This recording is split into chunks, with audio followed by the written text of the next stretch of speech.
namhlanje sikhuluma ke nomnumzana uNhlanhla waKaMthembu uMvelasi unamakhosikazi amabili kanti ke futhi ke uMthembu ke khona ke kwamenza wazithola eselele ejele uyafisa futhi nanokubulungisa ubudlelwane bakhe namakhosikazi akhe emveni kwezingxabano ezithile ezeza zamholela ekuthenini azithole ke esesejele kodwa ngoba ukhona phakathi kwethu uMvelase siyakubingelela mntaka baba emsakazweni uKhozi FM ohlelweni Vuka Africa Breakfast Show. Yebo sabona njani? Siyaphila mfowethu sibonge kakhulu nje ukuthi ufike la kithina emveni kuba ke uthe uyafisa ukuthi kube khona into ongafisa ukuyidlulisa ngenyanga yamadoda. Kancane nje mhlamba usichazele usitshele kafushane nje ngomndeni wakho. Igama nguNhlanhla ngwamthembu sibongo. Kuphi nendawo? Ngihlala eNanda ngaziwa ngomabhodisa. Ngamakhosikazi awu2. Yokuqala uMagoba na ku social media nje ngaziwa ngoNhlanhla amabhodisa owenza amakhabethe. Nkosikazi oqala uMagoba owesibili kuba ubonge kaDandala nabo futhi bazwanza lo social media anele Goba bonge kaDandala. So amakhosikazi ami ngokuthandana nawo uMagoba ngiqala ukuthanda naye ngo2014 uMadandala kwaku 2019 uqala Magoba ngamlobola ngo2018 uMadandala kwaba u2020. Yebo. Kuqala nini ukuthi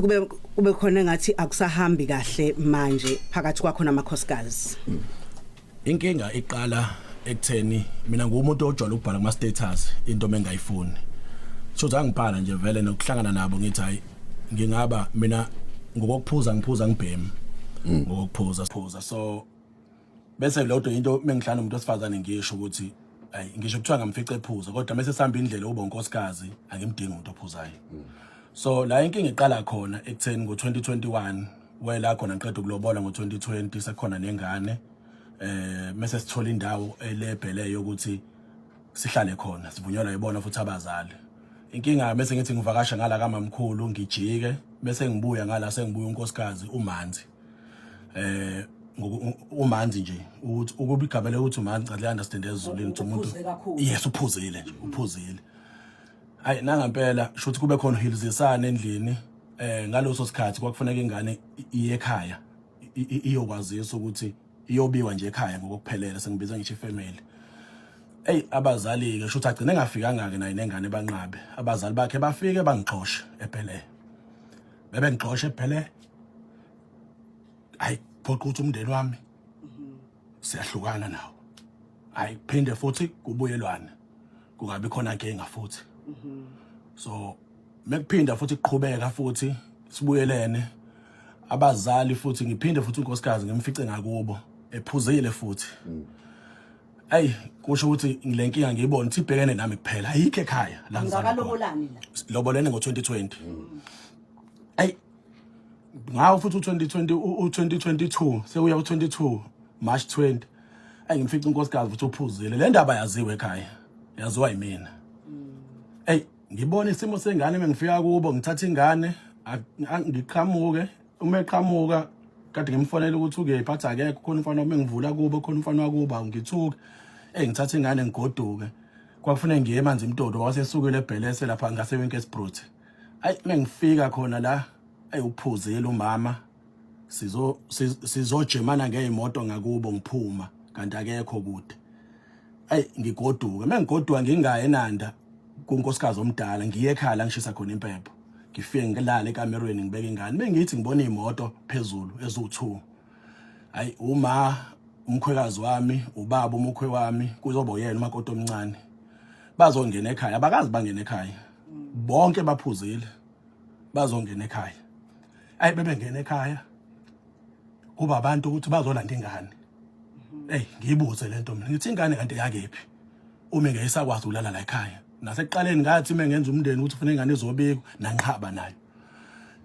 bayithatha ingane bayithathe ngokulo endlini still have ama videos ngoba ngumuntu orecordayo kwenzeka izinto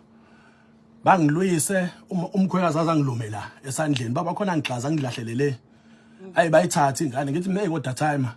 usuyangihlambalaza manje ngoba mina isimo sankosikazi ukuthi usahlushwa utshwala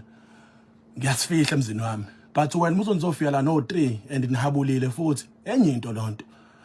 ayi athi uzolanda ngathi bengekusasa yini ngoba ku2 we3 uthi nithathe ingane nihambe ayi nangampela bayithatha ingane bahambe ayi qhubeke kulungiswa izinto 22 ngoJune lento yenzeka ngoMarch ngoJune kulungiswa izinto kholele ekutheni kuzolungiswa ingane iphathi yayo uzala ngoSeptember 19 noSihle kulungiswa iphathi yayo manje ukuthi uzoba na 2 years ngoba u1 year wamgeja ukuthi ufuna ngiyombika ekhaya ngokwesiZulu so mekwenzeka lokho babe nenkinga yokuthi u19 ngaze uphathe nensuku noma ungesonto ithi date u24 ngokomsebenzi wabo benze ideko ay kuthi ngoAugust kube nenkinga ukuthi ideko yabo u24 uba mningi idate ay nangampela iminingi idate ngo24 kuthiwa kuhlehle kuthi 1 October ay ngingabi nankinga futhi nami ngoba phela uyibona bazosiza kwideko bangiphungulela indleko nami ngengane ay nangampela usho ukuthi kube 1 October ngoSeptember ngebhadi kudutshula ufana sekhaya ngimlamayo ay phoqeke ukuthi uzongcwatsha ngawo 1 October ay khulume nomkhwekazi athi umkhwekazi ngeba ihlehlisa iphathi shothi ingane ngeke iye kungcwaba kwayo iphathe kabi lonto ngiyangcwaba kala kunephathe engane yami ngala ngikwazi ukuyi-attend ngibona ukuthi ngibhekene nenkinga la ngiyaxolisa ukukhuluma lento uthi yangihle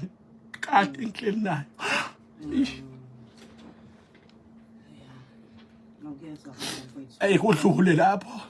kudlule lapho ngixole ngo6 December sikhulume nginoma wasemhlabeni ngimhlonipha kunaba abazali mina ngixole ngikhulume noma ngithi masambe nisobona ugodi sixolise ukuthi sonile 6 December 2022 nangampela siye khona mase yakhona ayikulunge mhla 8 angibuyisa umakoti uma ngibuyisa umkhwekazi eze mase ngifonela uma wakhe umkhwekazi athi baleka nhlanhla uza lapho undodakazi wami akadingi baleka phuma lapha eflatini sebese eMason lapho basekhe eWinkelspruit nangampela ngiphuma emaparking uma engena dotse ummeze edrawini angibheke emakamerweni umkhwekazi angangitholi abona isithombe sami lesesikhulu sodonga la khona ngisishuthe khona nomalukazana sikhona futhi sosithombe asikwazi ngommesa sidabula umkhwekazi ngisho ukuthi ayibo na inkinga bo siphinde sizwane futhi nomkhwekazi la khona inkinga enkulu ke ngibe nenkinga ke emsebenzini manje la kwanza zonke lezi zinto ngiyamakhela ingane yakhe anginankinga ngiyayithanda ingane yakhe namanje futhi ngiyayithanda ngidike ebuye la khona inkinga ke 2023 last year ngibe nenkinga yabasebenzi ukuthi bangitshontshele ngiyazi ukuthi udaba lakho lude kakhulu kodwa ngiyabuka futhi ukuthi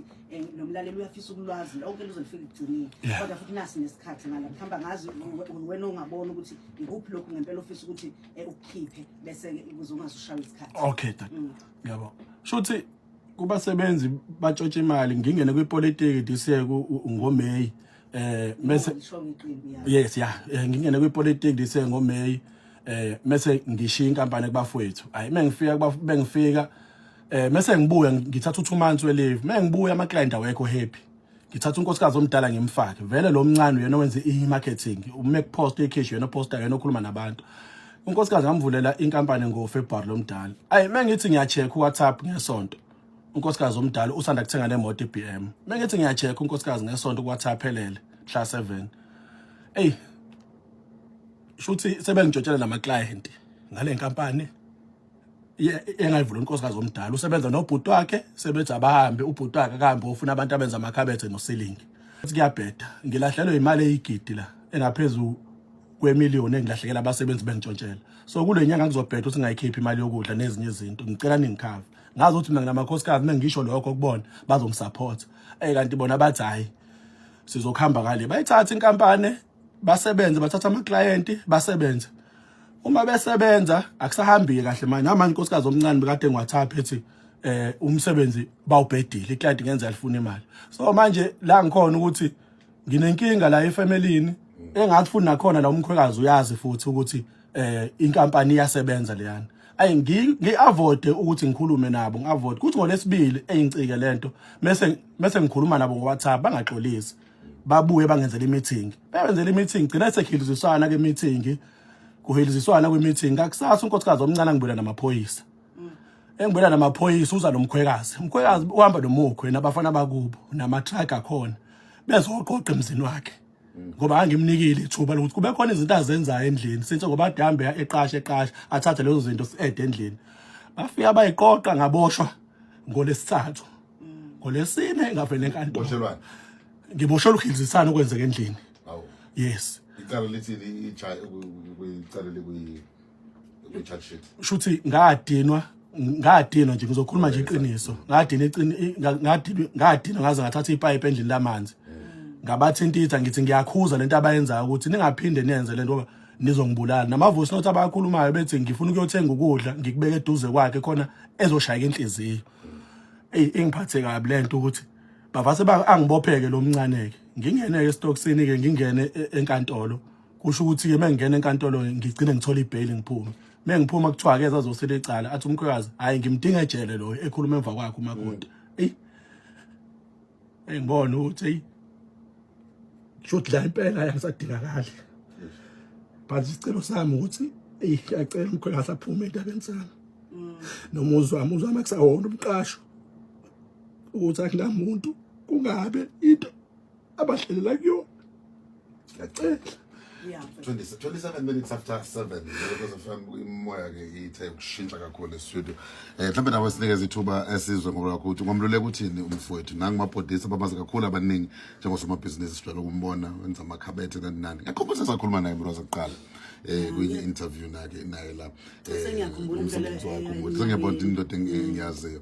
ungathini 0716136667 thumela ivoice note mfowethu mhlawumbe ke usuke wazama ukuthola isixazululo emndenini namakhosikazi akho kukhona ukuyiphendulela abakushoyo ngokwakho ukubona ikhona indlela engalungiseka ukwazi ukuthi isimo sibuyele kulokho sasiyikhona kuqala ethu baye bafika na last year besuke Eastern Cape abakhona bezomkhuza umkhwekazi bagcine begeza umuzi ekhaya uhleze khuzwa umkhwekazi wami uyangisiza naye kwezinye izinto ngoba ngiphele nama client engikhupha nje ufuna imisebenzi yami ngifice konakela uke wangisiza futhi wakhokhela ikhishi lakhe in advance obuyakho umuzi lapha yana ngahamba ngaphesha kodwa wenza isikhamu ukuthi abe umzali amele iqiniso lokuthi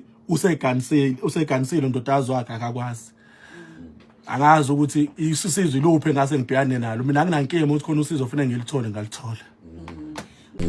ngigcine uthi waphuma ngebail mhlawumbe usabu linini icala ukuqhubeka kwalo uma ukuthi kugcine kuhambe kanjani lapho icala lingo28 August ngiphindela khona futhi enkantolo okay mfethu ungafisa ukusho uma unkosikazi wakhe lalele bobabili manje umkhwekazi lalele nawo wonke umuntu oseningizimu Afrika inhliziyo yakho ungafisa ukuyithulula njengamanje ethi ngikuxola ngixoleze nje umkhwekazi nomukhwe if ikhona la ngibawuna khona ngiyazi ukuthi akekho umzali othanda ingane yakhe ibeke isandla kodwa ngiyacola ukuxolisa kakhulu kumakhosikazi wami unkosikazi omdala ulibonile iphutha lakhe wafika ikuthangi waxolisa nayizolo bexolisa si right naye omncane naye ngaxolisa ngawo lesithathu untambama bengakalivezi uxolo la kodwa ngiyafisa futhi angikuthandi ukuqhubeka nempilo ngicela amakhosikazi ami back ekade ngiqhubha nawo uthando uyabathanda labantu hayi kakhulu mfethu akusona isimo lesokuthi ngimfice kayize kade kwenye voice note eteketisa omunye umjida kodwa ngaze ngimfice oqotshwe neganga so umteketisa kanjani like flirting uthangana mangayidlala inlento no emteketisa nje emshelisa ukuthi lo mjidi wagcine esebona iring ekhaya washo athi hayi ngoba ugqoka iring mntama hayi ungikhonzele kubabo ekhaya kodwa yena besemshelisile yena uyezwa baxoxa kwi-voice note baxoxa i-voice note uthi umfowethu awu wazi waqoqa kahle inkosazana wamuhle wathi wanuka kahle athi ngiyabonga wathi awu sengiqala ukukuthanda wathi umfowethu wathi ngiqala ukukuthanda inkosikazi wahleka wathi wasephamisa imoto evulela umfowethu ekhaya washo athi awu kanti ufaka iring hayi awengikuyeke wase yaxoxa inkosikazi omdala uthi hey kanti ukade umuntu wagcina ukushelwa lapho ubhuti uhamba ngeMercedes Jehova kusho omncane uxoxela omdala bakhuluma ngawo bayazwana labantu bazwana ngathi khona into abenziwe yona kade mina umuntu wekhandlela ngabatshela futhi ngiyifunde into yabeyokuzwana mina ku right mekuthiwa kuzwana kuthiwa kunezinto ekhaya but hayi ukuzwana ukuxoxa nyathi nosisi ngoba sekwenzeka lento engangiyiprofeta sekwenzeka yona ubhuti lo owekade betekelisana awumazi inhlobo cha ngimazi nkosana ngifuqa oTimote washe ekhaya washi ngesonto. Mthiya khona amadoda asahlonipha amakhosikazi abantu. Hey.